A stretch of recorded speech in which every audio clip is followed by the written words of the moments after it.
आज हम एनालिसिस करेंगे टाटा कैपिटल का। टाटा ग्रुप की एक कंपनी है जो retail loan, home loan, vehicle finance और एसएमई फाइनेंस जैसे फाइनेंशियल प्रोडक्ट सर्विस प्रोवाइड करती है। कंपनी के Q3 रिजल्ट और कॉन कॉल अपडेट आ चुके हैं। आज हम डिस्कस करेंगे management guidance, quarterly result, risk and opportunity and final conclusion क्या है। मैनेजमेंट का गाइडेंस है FY26 में asset under management AUM growth करेगा अराउंड 18 से 20% और लॉन्ग टर्म में 23 से 25% ग्रोथ का कॉन्फिडेंस है। मतलब रफली 3-4 साल में AUM डबल हो सकता है। मैनेजमेंट का टारगेट है क्रेडिट रिस्क कॉस्ट मतलब NPA अराउंड 1% के आसपास रखने, कॉस्ट टू इनकम रेशियो को धीरे धीरे अराउंड 33 से 34% तक लेके जाना है। मतलब कंपनी का टारगेट है सेम बिजनेस से ज्यादा प्रॉफिट जनरेट करने का। चलो अब रिजल्ट देखते हैं। कंपनी ने अराउंड 8,000 करोड़ का रेवेन्यू रिपोर्ट किया हुआ है और ईयर ऑन ईयर रेवेन्यू में 12% की ग्रोथ है। मतलब कि बिजनेस ग्रो हो रहा है और रेवेन्यू इंक्रीज हो रहा है। कंपनी ने ऑपरेटिंग प्रॉफिट रिपोर्ट किया हुआ है 5,800 करोड़ का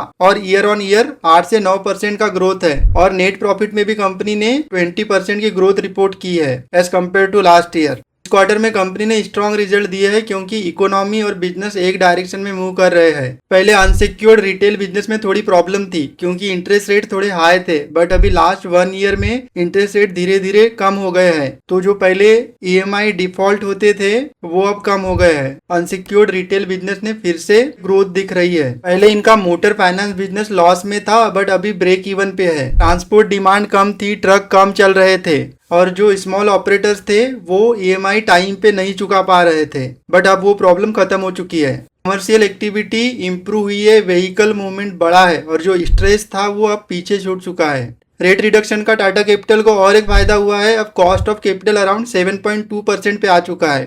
सस्ता पैसा मिलने से मार्जिन इंप्रूव हुई है और इसका सीधा इम्पैक्ट आप प्रॉफिट में देख सकते हो। इसलिए अगर आप Q3 के रिजल्ट देखोगे तो सिर्फ रेवेन्यू ग्रो नहीं हुआ है, प्रॉफिट भी दिखाया है कंपनी ने। अब रेट रिडक्शन की वजह से होम बायर्स कॉन्फिडेंस के साथ डिसीजन ले रहे हैं। सबका रिजल्ट ये है, असेट क्वालिटी इंप्रूव हुई है, NPA अराउंड 1% के पास है जो कि कंट्रोल में है। कॉन कॉल में मैनेजमेंट डिफेंसिव नहीं लग रही थी क्योंकि नंबर्स, इकोनॉमी और ग्राउंड रियलिटी सपोर्ट कर रही है बिजनेस को। पर आपको कुछ रिस्क है जिसको ध्यान में रखना है। मोटर फाइनेंस बिजनेस में हल्का स्ट्रेस, हाउसिंग फाइनेंस बिजनेस में कंपटीशन और फ्यूचर रेट कट की वजह से ये हो सकता है कि लोग अर्ली रीपेमेंट करें जिसकी वजह से कंपनी के AUM पे इम्पेक्ट आ सकता है। बट ये रिस्क इकोनॉमिक साइकिल का पार्ट है, कंपनी के बिजनेस में कोई दिक्कत नहीं है। टाटा कैपिटल ग्रोथ फेज में शिफ्ट कर रही है। जो पुरानी गलतियां थी वो अब करेक्ट हो चुकी है और इकोनॉमी भी सपोर्ट कर रही है और ग्रोथ ज्यादा स्टेबल और सस्टेनेबल लग रही है। अब रिटेल इन्वेस्टर को ये पॉइंट जरूर ट्रैक करना चाहिए